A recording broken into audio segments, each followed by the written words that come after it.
Welcome to Carey Open, a podcast where we open a window into the world of Carey Baptist College. This episode is a recording from our chapel gathering called Karakia. Well, I'm going to preface this message this morning by warning you maybe, that I'm a storyteller and I like to weave stories into my messages. I've always loved writing and the use of language to paint a picture and ignite imaginations.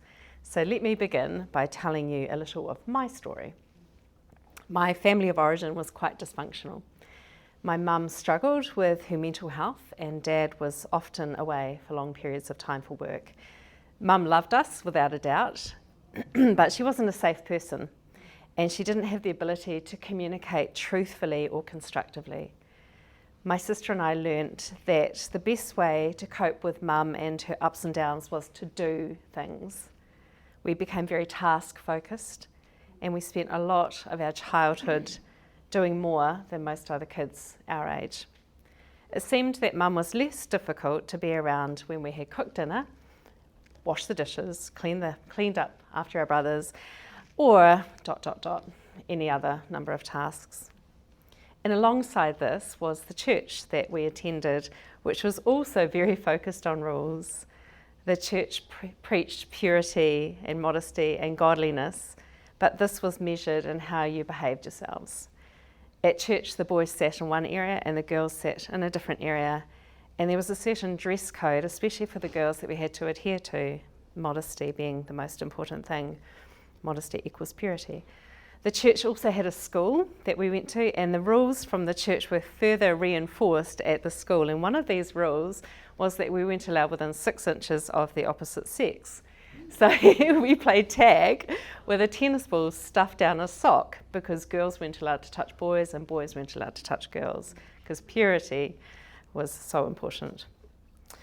I grew up believing that if I did whatever it took to make Mum happy, I could keep home a safe place. And if I followed the rules at church or at school, I wouldn't be punished and I would be more godly. How I understood God was something or someone that watched over me to make sure that I behaved myself. And my life was about rule keeping. It was about obedience because breaking the rules led to shame and humiliation. Internally, though, I was angry and I was scared and full of judgment. In Mark chapter 7, as we've just read, we see the Pharisees and the scribes gathering in from Jerusalem. We're introduced to a question about following rules, or so it seems. The Pharisees and the scribes have noticed that the disciples are eating without cleaning their hands first, without ceremonially washing the cups, the bowls themselves. And simply put, in Jewish tradition, this meant the person became defiled or unclean. Jesus, as their teacher, their rabbi of the disciples, is the one that's confronted with the questions, not the disciples, but Jesus. And they ask, why don't they follow the rules? Why are the disciples not following the rules? And how come they're not honouring tradition? Why aren't they doing the right thing? In other words, why don't your disciples care that they have ignored protocol, that they have ignored tradition and are now unclean? They haven't kept themselves pure and they are defiled. Accusations are flying, and while it appears that the question is about hygiene, it is deeper than that. It's about tradition and purity, but it's also about piety. And while the Pharisees demonstrated dedication, Jesus criticized them because their actions were often empty or self-serving. They acted in self-focused, self-righteous ways that were disconnected from grace. In other words, deep down, they were thinking mostly about their own image, their reputation, or their needs, not about truth or kindness or others.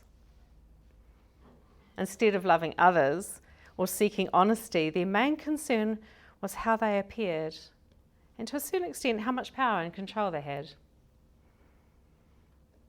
The Pharisees were trying to protect their traditions, which had been passed down from generation to generation. But we read that Jesus doesn't actually respond to their accusations, these questions about why the disciples aren't doing the right thing. Because their traditions were exactly that. They were traditions, they weren't instructions from God. But instead of Jesus answering their questions, he tells them off, which is not unlike Jesus, really, is it?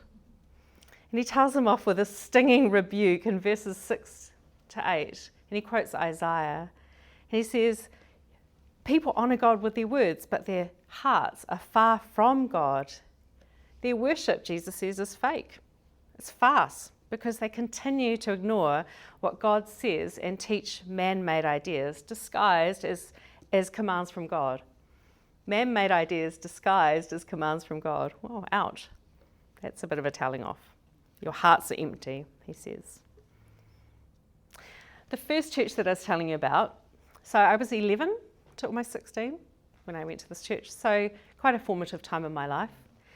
The first church I attended taught us that the rules that they enforced were biblical, but they were mostly about making sure people did what they were told. Sadly, people were exploited and manipulated as a result, excommunicated when they left the church.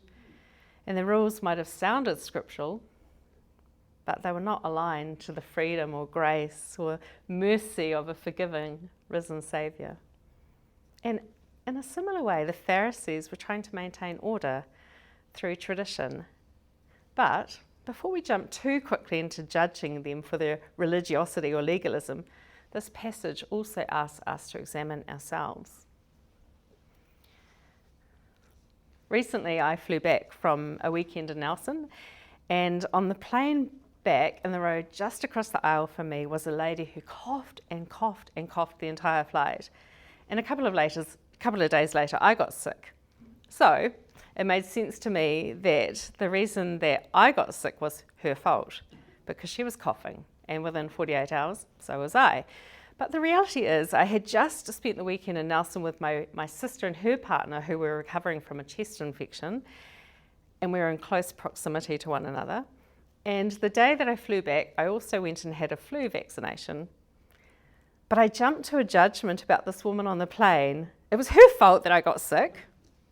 More than likely it was coincidental. But I heard and I saw her coughing. So I figured I got sick because, well, she didn't wear a mask. She was coughing.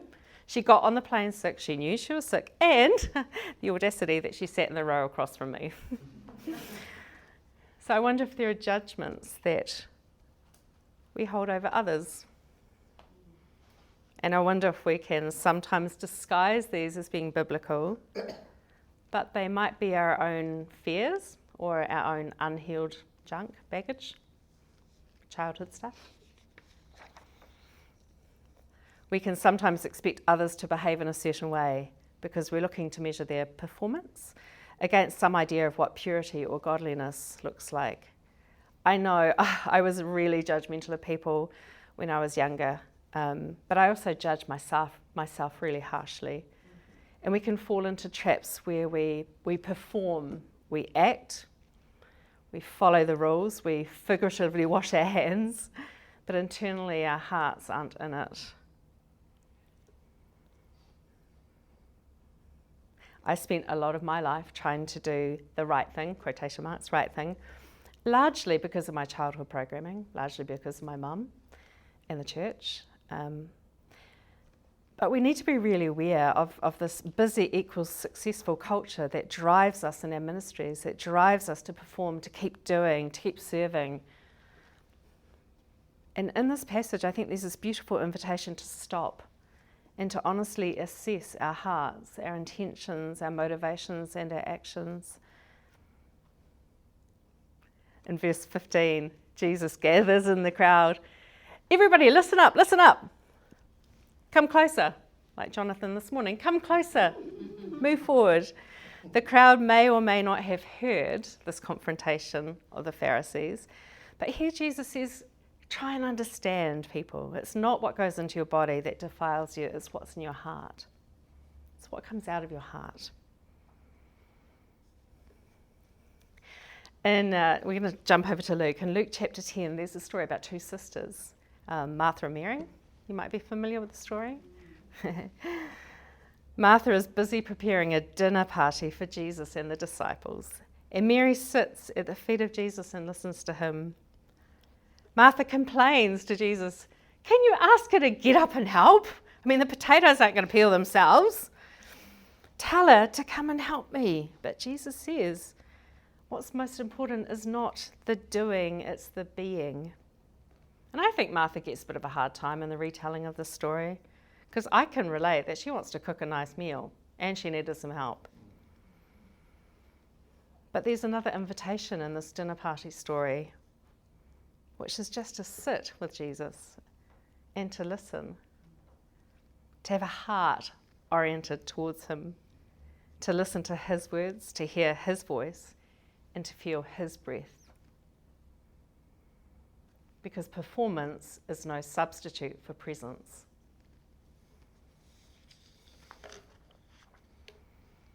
When all is said and done, Jesus says moral attitudes defile a person. That's not to say the physical things don't defile a person, and it doesn't take much to see evidence of that with addictions and self-harm, but it's what's on the inside that eventually comes out. Do you hear that this morning? Do you hear what's being asked? What defiles me? What's on the inside? What is on the inside that needs to be examined, to be scrutinised, to be presented before Jesus? And I wonder, are we courageous enough to sit with that question? See, as we grow in our understanding and our relationship with Jesus, our lives are changed. We're transformed more and more into his likeness. How wonderful, how beautiful. And that's the point. We become more like Jesus. Several weeks ago, Michael, in his message from Mark chapter 1, said that as followers of Christ, we're called to action, not just to live slightly nicer lives. I quite like that. We're called to action, not to live slightly nicer lives. I think there's a balance there of action, of doing and being. And I think this is where the tension sits in today's message. A life lived with Jesus looks like the Spirit of God at work in us, flowing outward, touching lives, shaping communities, and renewing creation. And true sanctification, true transformation always turns the heart outward, because it reflects the heart of Christ, who gave himself for the world. Legalism, like that which I grew up with, and that of the Pharisees and the hypocrites, turns the heart inward. Self-reliance, self-centered, self-important, self-reflecting. As I grew in my love of Jesus, I realised how much my attempt to do everything right was exhausting me. I had become a performance Christian. I wanted others to see how much I was doing, and although I didn't admit it, I was hoping for some kind of recognition, like, look how much Julie does, kind of praise. Isn't Julie such a good Christian? Look at the way she serves. Yet inside, I was this mess of anxiety because I was afraid that what I was doing wasn't enough. I was scared that even though I was outwardly excelling at my tasks, people would soon realize I was a fraud because I attributed doing to being loved. If I keep performing, I will keep God happy. If I keep demonstrating my dedication, then I'll be safe.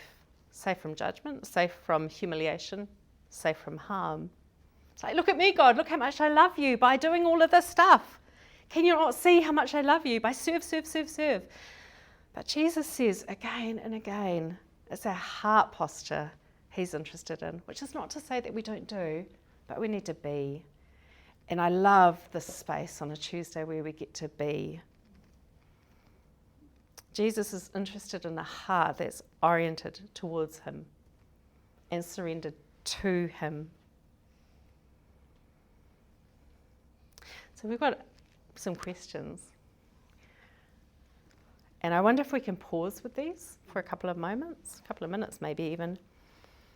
Are there ways in which I'm following traditions, religious traditions, but missing true heart connection with God? What thoughts or attitudes might be quietly shaping my heart in ways that dishonour God? I know that I had to wrestle with that a lot because I was so judgmental of other people. If I could follow the rules, why couldn't they? how can I guard my heart and invite the Spirit of God to transform me from the inside out?